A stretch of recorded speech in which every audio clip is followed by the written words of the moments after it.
নমস্কার বন্ধুরা। আজকের গল্পটি শুধু একজন মায়ের গল্প নয়, এটি সেই সব মায়েদের গল্প যারা নিজেদের সুখ স্বাচ্ছন্দ্য বিসর্জন দিয়ে সন্তানদের জন্য সারাটা জীবন লড়াই করে যান।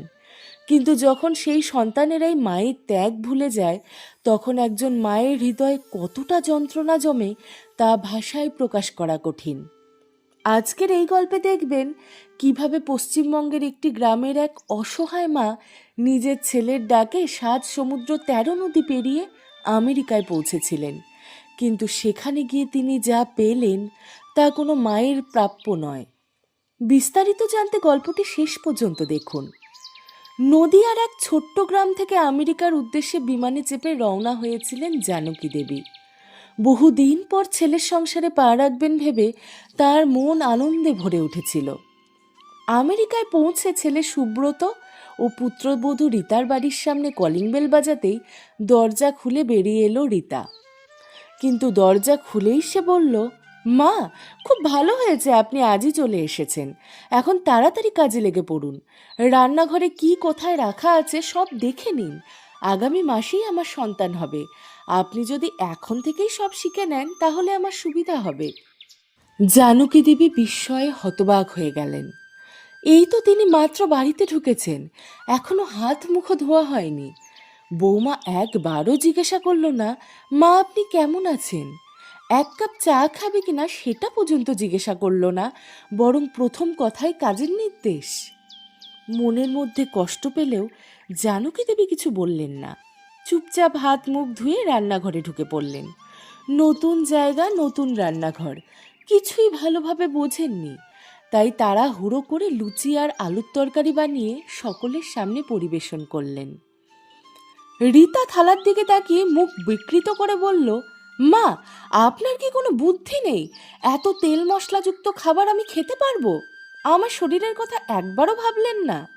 তারপর ব্যঙ্গের সুরে বলল, ও হ্যাঁ, আমি তো ভুলেই গিয়েছিলাম আপনি গ্রাম থেকে এসেছেন। গ্রামের মানুষ স্বাস্থ্য সম্পর্কে কী বা জানে? জানকী দেবীর চোখ ভিজে গেল। তিনি শান্ত গলায় বললেন, মা, তুমি তো আমাকে বলোনি কি রান্না করতে হবে। রীতা বিরক্ত হয়ে বলল, এগুলো সরিয়ে ফেলুন। ওখানে সবজি রাখা আছে, সব সেদ্ধ করে স্যুপ বানিয়ে আনুন। আমি সকালে শুধু স্যুপ বা জুস খাই, আর এই খাবার আপনি নিজেই খেয়ে নেবেন, নষ্ট করবেন না। খাবার নষ্ট হলে কিন্তু টাকাটা আমারই যাবে, আপনার তো নিজের কোনো উপার্জন নেই। বাড়িতে আসার প্রথম দিনেই জানকী দেবী বুঝে গেলেন তার জন্য এই বিদেশ বুবুইয়ে কোনো সম্মান অপেক্ষা করছে না। তবুও তিনি সব মেনে নিলেন, কারণ পশ্চিমবঙ্গের গ্রামের বাড়িতে আর তার আপন বলতে কেউ ছিল না। স্বামী গোবিন্দবাবু বহু বছর আগেই পৃথিবী ছেড়ে চলে গিয়েছেন, আর একমাত্র ছেলে সুব্রত চাকরির সূত্রে আমেরিকায় স্থায়ীভাবে বসবাস শুরু করেছে। দিনগুলো এভাবেই কেটে যেতে লাগলো। একদিন জানকী দেবী বসার ঘরে বসে টেলিভিশন দেখছিলেন। বিদেশে ভারতীয় বাংলা চ্যানেল খুব বেশি একটা পাওয়া যেত না, তবু একটি বাংলা চ্যানেল ছিল, সেটাই দেখে তিনি মন ভালো রাখার চেষ্টা করতেন। ঠিক তখনই রীতা হাতে ঝাড়ু নিয়ে ইচ্ছে করেই বসার ঘরে ঝাড়ু দিতে শুরু করলো। সঙ্গে সঙ্গে সুব্রত বলে উঠল, রীতা, তুমি এটা কি করছো? ডাক্তার তো তোমাকে বিশ্রাম নিতে বলেছেন, সেই কারণেই তো মাকে গ্রাম থেকে এখানে নিয়ে এসেছি। তিনি তোমার সব কাজ করবেন। তারপর মায়ের দিকে তাকিয়ে বললেন, মা, আপনি কি দেখতে পাচ্ছেন না যে আপনার বৌমা মা হতে চলেছে? ঝাড়ুটা আপনি নিন, ও তো কোনো কাজ করবে না। জানকী দেবী স্তব্ধ হয়ে ছেলের মুখের দিকে তাকিয়ে রইলেন। নিজের স্ত্রীকে একটু কষ্ট পেতে দেখতে পারে না ছেলে, অথচ বৃদ্ধ মায়ের কষ্ট তার চোখে পড়ে না। মনে মনে তিনি ভাবলেন, আমার স্বামী কখনো তার মায়ের অসম্মান হতে দেননি, কিন্তু আমার ছেলে বিদেশে এসে যেন নিজের শেকড়, নিজের সংস্কার সব ভুলে গেছে। সময় তার নিজের গতিতেই এগিয়ে চলল। অবশেষে রীতার সন্তান জন্ম নেওয়ার সময় এলো। সেদিন জানকী দেবীর আনন্দের সীমা ছিল না। তার ঘরে একটি ফুটফুটে নাতির জন্ম হলো। তিনি অতীতের কথা মনে করতে লাগলেন। যখন সুব্রতর জন্ম হয়েছিল তখন গোটা গ্রামে মিষ্টি বিতরণ হয়েছিল, সবাই এসে শুভেচ্ছা জানিয়েছিল। আজও সেই ছেলেই বাবা হয়েছে। জানকী দেবী ছেলেকে আশীর্বাদ করে বললেন, বাবা, অভিনন্দন, এখন থেকে তোমার দায়িত্ব আরও বেড়ে গেল। তারপর পুত্রবধূকেও আশীর্বাদ করলেন। কিন্তু সন্তান জন্মানোর পর রীতা যেন নতুন অজুহাত পেয়ে গেল। আগে যে সামান্য কাজ করত, এখন সেটুকুও বন্ধ করে দিল। বাড়ির সমস্ত দায়িত্ব এসে পড়ল জানকী দেবীর কাঁধে। শুধু তাই নয়, নাতির মল মূত্র পরিষ্কার করা থেকে শুরু করে ডায়পার বদলানো পর্যন্ত সব কাজই তার উপরই চাপিয়ে দেওয়া হয়েছিল। তবুও নাতির মুখের দিকে তাকিয়ে তিনি সব কষ্ট ভুলে যেতেন। দেখতে দেখতে নাতির বয়স 3 বছর হয়ে গেল। এদিকে বয়সের ভারে জানকী দেবীর শরীর ক্রমশ দুর্বল হয়ে পড়ছিল। এখন আর আগের মতো দ্রুত চলাফেরা করতে পারতেন না। আর ঠিক এই কারণেই তিনি রীতার চোখে বোঝা হয়ে উঠলেন। একদিন ভোর 4টার সময় রীতা চিৎকার করে উঠল, বুড়ি কোথায় গেলি? কতক্ষণ ধরে ডাকছি, কানে কথা যাচ্ছে না নাকি? কোনো রকমে সারা রাত কোমরের যন্ত্রণায় ভুগে মাত্র 2 ঘন্টা আগে ঘুমিয়েছিলেন জানকী দেবী। তবু কষ্ট করে বিছানা থেকে ওঠার চেষ্টা করলেন। ঠিক তখনই রীতা হাতে দুধের বোতল নিয়ে এসে ঘরে ঢুকে পড়ল।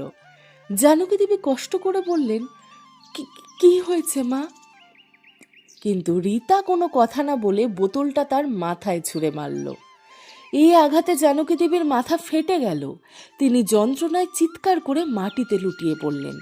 রীতা রাগে গর্জে উঠল, আজ শুধু মাথায় মেরেছি, বেশি বাড়াবাড়ি করলে পাও ভেঙে দেব। একবার ডাকলে আসতে এত সময় লাগে? কাঁপতে কাঁপতে জানকী দেবী রান্নাঘরের দিকে এগিয়ে গেলেন। সেখানে গিয়ে আর নিজেকে সামলাতে পারলেন না। হাউ মাউ করে কাঁদতে লাগলেন। চোখের জল মুছতে মুছতে তার শাড়ির আঁচল ভিজে গেল, কিন্তু কান্না থামল না। ঠিক তখনই পাশের ঘর থেকে সুব্রতর ঘুম ভাঙল। সে বিরক্ত হয়ে বলল, রীতা, ভোর 4টায় এত চিৎকার করছো কেন? আমার ঘুম নষ্ট হয়ে গেল। রীতা রাগে ফুঁসতে ফুঁসতে বলল, আপনার তো শুধু ঘুমোলেই চলে, এদিকে আপনার এই বুড়ি মা আমার মাথা ব্যথার কারণ হয়ে দাঁড়িয়েছে। 10 বার ডাকলেও একবার সাড়া দেন না। আমার ছেলে ক্ষুধায় কাঁদছে, আর আমি কতক্ষণ ধরে দুধের জন্য ডাকছি, তখন এসে হাজির হয়েছেন। রীতার কথা শুনে সুব্রত বিরক্ত গলায় বলল, আরে মা তো বয়সের কারণে একটু ভুলে যায়। এখন আমাকে শান্তিতে ঘুমোতে দাও, সকালে এসব নিয়ে কথা বলবো। চোখের জল লুকিয়ে জানকী দেবী রান্নাঘরের দিকেই চলে গেলেন। আর ওদিকে রীতা মনে মনে ভাবতে লাগলো, এইবারের বুড়ির হাত থেকে মুক্তি পেতেই হবে, এখন আর কোনো কাজেই লাগে না। পরদিন সকালে চা জলখাবার শেষ হওয়ার পর সুব্রত মায়ের ঘরে এলো। সে কিছু বলার আগে জানকী দেবী ধীরে ধীরে বললেন, বাবা, এখন আর আমি তোমাদের কোনো কাজের নই, আমাকে দেশে ফিরিয়ে দিয়ে আসো। আমার শরীরটাও ভালো নেই, একবার ভালো ডাক্তার দেখিয়ে দাও। কেন সারা শরীরে এত ব্যথা হয়, তার চিকিৎসাটা করিয়ে দাও বাবা। ঠিক তখনই পেছন থেকে রীতা বিরক্ত মুখে এসে বলল, মা, টাকা কি গাছে ধরে? এই বয়সে শরীরে একটু একটু সমস্যা থাকবেই। 1 কাপ চা আদা দিয়ে খেলেই সব ব্যথা উধাও হয়ে যাবে। অকারণে এত টাকা খরচ করার কি দরকার? টাকার কথা উঠতেই সুব্রতও মুখ খুলল। মা, আপনার কি মনে হয় দেশে যাওয়ার বিমানের টিকিট খুব সস্তা? আমি কি গুপ্তধন পেয়েছি? দিন দিন টিকিটের দাম বাড়ছে। আমারও সংসার আছে, খরচ আছে, ছোট বাচ্চা আছে, সবসময় শুধু আপনার কথাই কি ভাববো? ছেলে বৌমার এত তীক্ষ্ণ কথায় জানকী দেবীর চোখ ভিজে উঠল। নিজেকে বড় অসহায় মনে হচ্ছিল তার। মনের ভিতরটা তাকে ধিক্কার দিচ্ছিল, কেন আমি দেশ ছেড়ে বিদেশে এলাম। তিনি ভাবলেন, বৌমা তো পরের বাড়ির মেয়ে, কিন্তু ছেলে তো আমার নিজের রক্ত। সে কি করে আমাকে এমন কথা বলতে পারল? সে কি আমার ভালোবাসা মমতা সব ভুলে গেল? চোখের জল সামলাতে সামলাতে জানকী দেবী বললেন, বাবা, আমি তোমার কাছে এমন কি চেয়েছি যে তুমি এত রেগে যাচ্ছ? সুব্রত বিরক্ত হয়ে বলল, আমারই ভুল হয়েছিল তোমার মতো ঝামেলাকে নিজের মাথায় তুলে আনা। এই কথাটা শুনেই জানকী দেবীর বুকটা হু হু করে উঠল। তিনি ধপ করে মাটিতে বসে পড়লেন। আর মনে মনে সেই দিনটাকেই তিনি অভিশাপ দিতে লাগলেন, যেদিন ছেলে তাকে দেশ থেকে বিদেশে নিয়ে এসেছিল। ধীরে ধীরে তিনি অতীতের স্মৃতিতে হারিয়ে যেতে লাগলেন। যখন তার স্বামী মৃত্যুশয্যায় ছিলেন, তখন বারবার ছেলেকে শেষবারের মতো দেখতে চাইছিলেন, কিন্তু ছেলে তখন নিজের জীবন নিয়েই ব্যস্ত ছিল। বাবা বাঁচলেন না মরলেন সেই চিন্তাটুকুও যেন তার ছিল না।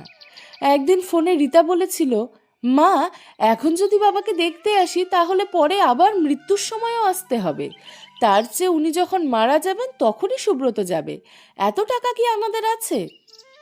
রীতার এমন নির্দয় কথা শুনে জানকী দেবী স্তব্ধ হয়ে গিয়েছিলেন। কেউ কিভাবে মুখের উপরে এমন কথা বলতে পারে? এক সপ্তাহ পর ছেলের অপেক্ষায় কষ্ট পেতে পেতে গোবিন্দবাবু শেষ নিঃশ্বাস ত্যাগ করলেন। সুব্রত পরে একাই এসেছিল, রীতা সৌজন্যবশতও আসেনি।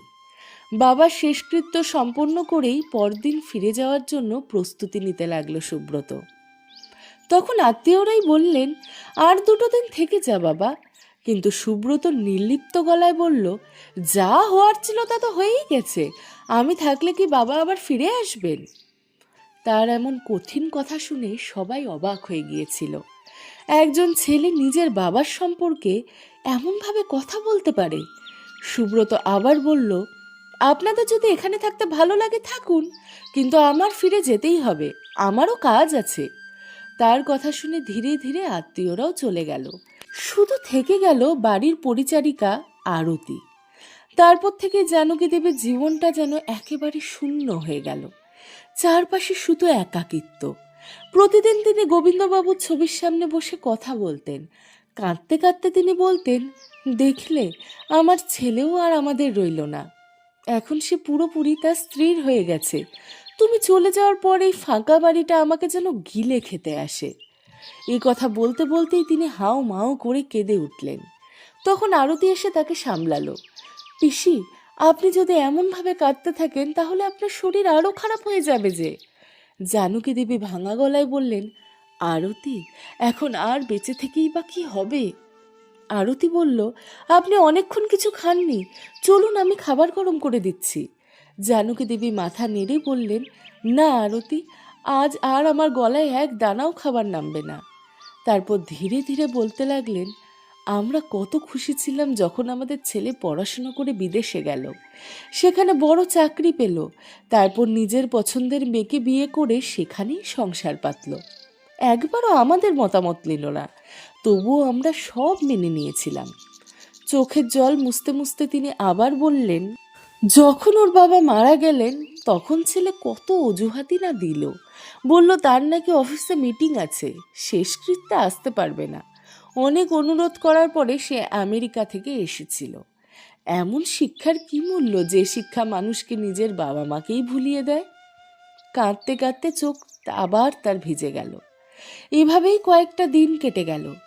একদিন জানকী দেবী ছেলেকে ফোন করে বললেন, বাবা, তোর বাবার চলে যাওয়ার পর আমি খুব একা হয়ে গেছি, তুই ফিরে আয় দেশে, এখানেই কিছু কাজ শুরু কর, আমার মনটা খুব অস্থির লাগে।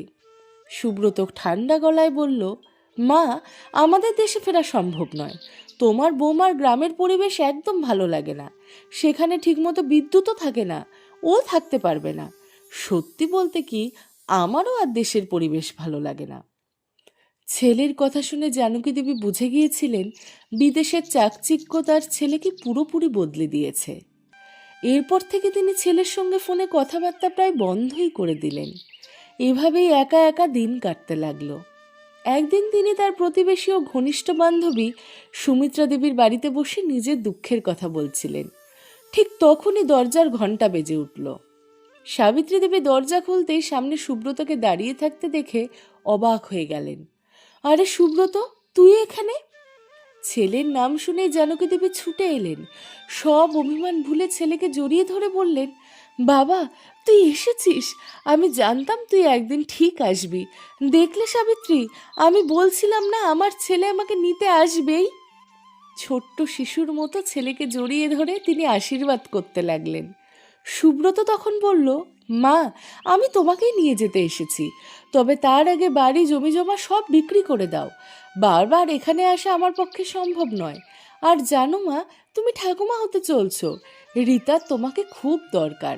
বাচ্চা হলে ঠাকুমার থাকাটা কতটা জরুরি সেটা তো তুমি জানোই। নাতি নাতনির সঙ্গে খেলতে খেলতেই তোমার দিন কেটে যাবে। এই কথা শুনে জানকী দেবীর আনন্দে উজ্জ্বল হয়ে উঠল মুখ। কি বললি বাবা, আমি ঠাকুমা হতে চলেছি? আগে বলিসনি কেন? আমার বৌমার জন্য আমি কিছু ঘরোয়া লাড্ডু বানিয়ে নিয়ে যেতাম, সেগুলো খেলে শরীরও ভালো থাকে। সুব্রত তাড়াতাড়ি করে বলল, এখন আর এসবের সময় নেই, তাড়াতাড়ি জিনিসপত্র গুছিয়ে নাও, আমরা বাড়ি বিক্রির ব্যবস্থা করছি। সব কথা শুনছিলেন সাবিত্রী দেবী। তিনি জানকী দেবীকে আলাদা ঘরে ডেকে নিয়ে গিয়ে বললেন, কি করছিস তুই জানকী? এত তাড়াহুড়ো করে জমি জমা বিক্রি করলে ভালো দাম পাবি না, আর আজকালকার ছেলে মেয়েদের ভরসা নেই, এখন কিছু বিক্রি করিস না। সাবিত্রী দেবীর স্বামী গোপালবাবু সব শুনছিলেন। তিনি বললেন, জানকী, আমি তো নিজেই জমি জমার ব্যবসা করি, ভালো ক্রেতা পেলে আমি তোমাকে জানাবো। তাদের কথা জানকী দেবীরও ঠিক মনে হলো। আসলে স্বামীর স্মৃতিতে ভরা বাড়িটা ছেড়ে যেতে তারও মন চাইছিল না। তবুও তিনি বিশ্বস্ত পরিচারিকা আরতির দায়িত্বে বাড়িটি রেখে তিনি ছেলে সুব্রতের সঙ্গে আমেরিকায় চলে গিয়েছিলেন। আর আজ সেই সিদ্ধান্তের ফলই ভোগ করছেন তিনি। বিদেশের মাটিতে ছেলে বৌমার সঙ্গে প্রতিদিন অপমান সহ্য করে বেঁচে থাকতে হচ্ছে তাকে। দিন রাত রীতা তার উপর অত্যাচার করে, কখনো ঠিকমতো খেতে দেয় না, সারাদিন শুধু কটু কথা শোনায়।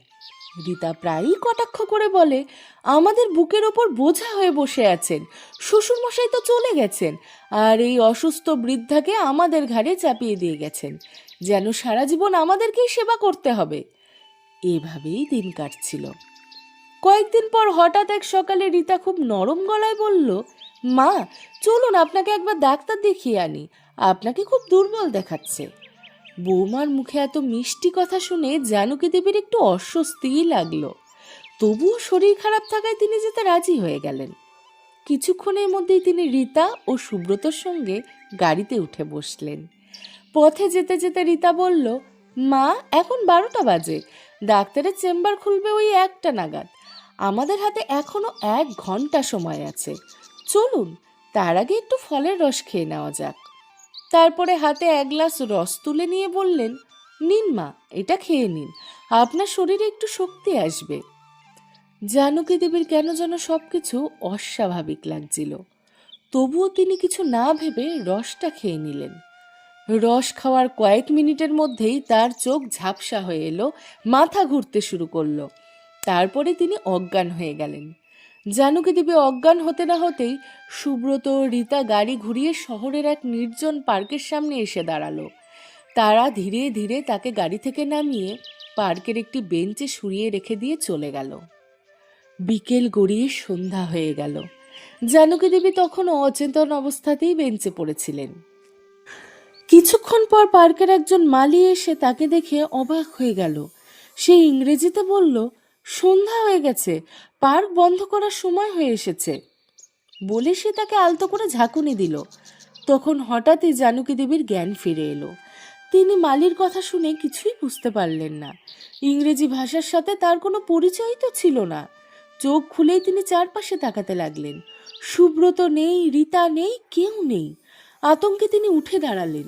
সুব্রত, রীতা, কোথায় গেলে তোমরা?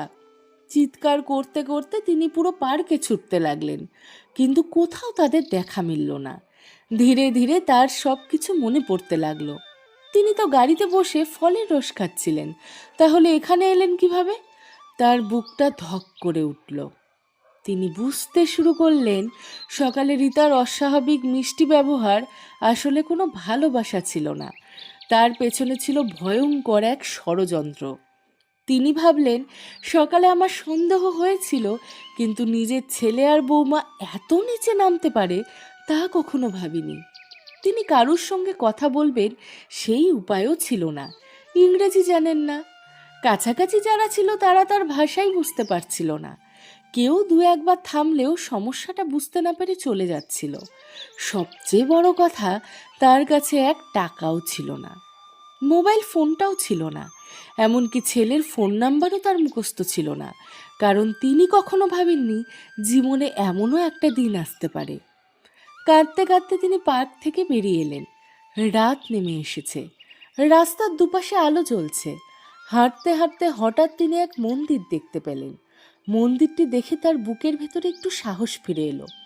2 হাত জোর করে তিনি প্রার্থনা করলেন, হে ঠাকুর, আমাকে এই বিপদ থেকে উদ্ধার করো, আমি কোথায় যাব, কি করব, কিছুই যে বুঝতে পারছি না। প্রার্থনা শেষ করে তিনি আবার হাঁটতে শুরু করলেন, কিন্তু চোখের জলে আর অন্ধকারে সামনে কিছুই স্পষ্ট দেখতে পাচ্ছিলেন না। হঠাৎ সামনে থেকে এক দ্রুত গতিতে আসা গাড়ির সামনে চলে এলেন। ড্রাইভার সময় মতো ব্রেক কষলেও ধাক্কা লাগার আতঙ্কে জানকী দেবী জ্ঞান হারিয়ে রাস্তায় লুটিয়ে পড়লেন। গাড়ি থেকে দ্রুত একজন ভদ্রলোক নেমে এলেন। তিনি দেখলেন এক বৃদ্ধা রাস্তার মাঝখানে অচেতন হয়ে পড়ে আছেন। এক মুহূর্ত দেরি না করে তিনি তাকে নিজের গাড়িতে তুলে বাড়িতে নিয়ে গেলেন। কিছুক্ষণ পর জানকী দেবীর জ্ঞান ফিরল। ভদ্রলোক তাকে জল খেতে দিলেন, খাবার দিলেন, তারপর ইংরেজিতে কিছু জিজ্ঞাসা করলেন। জানকী দেবী কিছুই বুঝতে পারলেন না। ভদ্রলোক তখন বুঝলেন তিনি ইংরেজি জানেন না। ভাঙা ভাঙা হিন্দি ও বাংলা মিশিয়ে বললেন, মাসিমা, আপনি রাতে একা রাস্তায় কি করছিলেন? আপনার নাম কি? জানকী দেবী কাঁপা গলায় বললেন, আমার নাম জানকী। ভদ্রলোক হাসি মুখে বললেন, আমার নাম মার্ক। আপনি আমার গাড়ির সামনে এসে অজ্ঞান হয়ে গিয়েছিলেন, তাই আপনাকে এখানে নিয়ে এসেছি। ভয় পাবেন না, আপনার যা হয়েছে সব খুলে বলুন, আমি সাহায্য করার চেষ্টা করব। অচেনা দেশে একজন মানুষের সহানুভূতি পেয়ে জানকী দেবী হাউ হাউ করে কেঁদে উঠলেন। বাবা, আমি জানি না কি পাপ করেছি, তাই হয়তো আজ এই দিন দেখতে হচ্ছে। মার্ক শান্তভাবে বললেন, আগে একটু খেয়ে নিন, তারপর ধীরে ধীরে সব বলবেন। খাওয়া শেষ হওয়ার পর জানকী দেবী নিজের জীবনের সমস্ত ঘটনা খুলে বললেন। কিভাবে ছেলে ও বৌমা তাকে ব্যবহার করেছে, কিভাবে তাকে প্রতিদিন অপমান করেছে, আর শেষ পর্যন্ত কিভাবে প্রতারণা করে রাস্তায় ফেলে গেছে। সব শুনে মার্কের চোখও ভিজে গেল। সে অবাক হয়ে বলল, ছেলে আর বৌমা কিভাবে নিজের মায়ের সঙ্গে এমন আচরণ করতে পারে? এক মুহূর্ত দেরি না করে সে পুলিশে খবর দিল। কিছুক্ষণের মধ্যেই পুলিশ এসে পৌঁছালো। একজন অফিসার জানকী দেবীর পাশে বসে ইংরেজি ভাষায় বললেন, মাসিমা, আপনি কিছু মনে করবেন না, কিন্তু এমন ঘটনা আমরা প্রায়ই দেখি। অনেকেই নিজের বৃদ্ধ বাবা মাকে বিদেশে নিয়ে আসে, তারপর তাদের দিয়ে বাড়ির সব কাজ করায়, তারপর যখন তারা অসুস্থ হয়ে পড়েন, চিকিৎসার খরচ বাড়ে, তখন তাদের রাস্তায় ফেলে চলে যায়। পুলিশের কথা শুনে জানকী দেবী প্রথমে কিছু বুঝতে পারলেন না। পরে ব্যাপারটা বোধগম্য হতেই তিনি স্তব্ধ হয়ে গেলেন। তার মনে হচ্ছিল বুকের ভেতরটা যেন ভেঙে চুরমার হয়ে গেছে। পরদিন পুলিশ জানকী দেবীকে নিয়ে সেই জায়গায় গেলেন যেখানে তাকে ফেলে যাওয়া হয়েছিল। মার্কও ছিল সঙ্গে। পুলিশ তদন্ত শুরু করলো। খোঁজ করতে করতে তারা দেখতে পেল রাস্তায় সিসিটিভি ক্যামেরা লাগানো আছে। ক্যামেরার ফুটেজ সংগ্রহ করে দেখা হলো, আর যা দেখা গেল তা দেখে উপস্থিত সবাই স্তম্ভিত হয়ে গেল। ফুটেজে স্পষ্ট দেখা যাচ্ছিল রীতা ফলের গাছের মধ্যে কিছু ওষুধ মিশিয়ে জানকী দেবীকে খাইয়েছে। তিনি অজ্ঞান হয়ে পড়ার পর সুব্রত নিজে হাতে গাড়ি থেকে নামিয়ে রাস্তার ধারে ফেলে গেছে।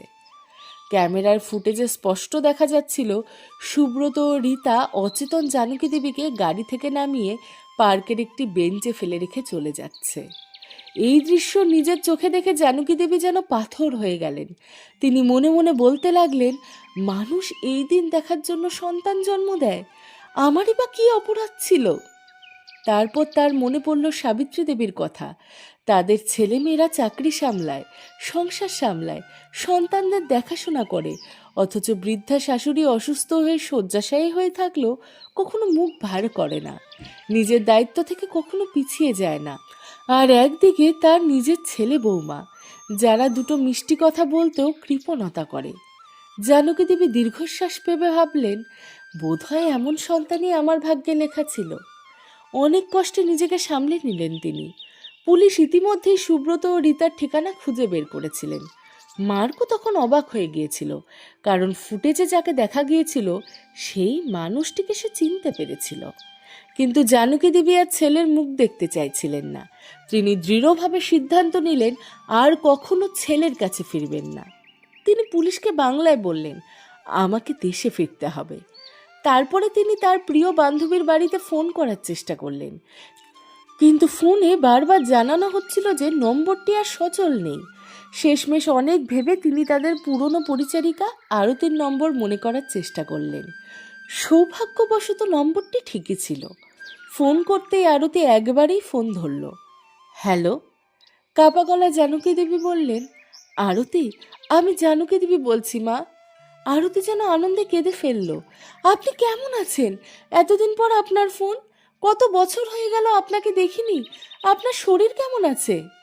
আরতির কণ্ঠে এতটাই মমতা ও উদ্বেগ শুনে জানকী দেবীর চোখ ভিজে উঠল। তিনি কান্না জড়ানো গলায় সব ঘটনা খুলে বললেন, কিভাবে ছেলে ও বৌমা তাকে প্রতারণা করে রাস্তায় ফেলে রেখে গেছে। সব শুনে আরতি হতবাক হয়ে গেল। জানকী দেবী বললেন, মা, আমার কাছে এখন কোনো টাকা নেই। যদি সম্ভব হয় দেশে ফেরার জন্য টিকিটের একটা ব্যবস্থা করে দিস। তোর ছেলেকে পাঠিয়ে দে, আমি তার সঙ্গে দেশে ফিরতে চাই।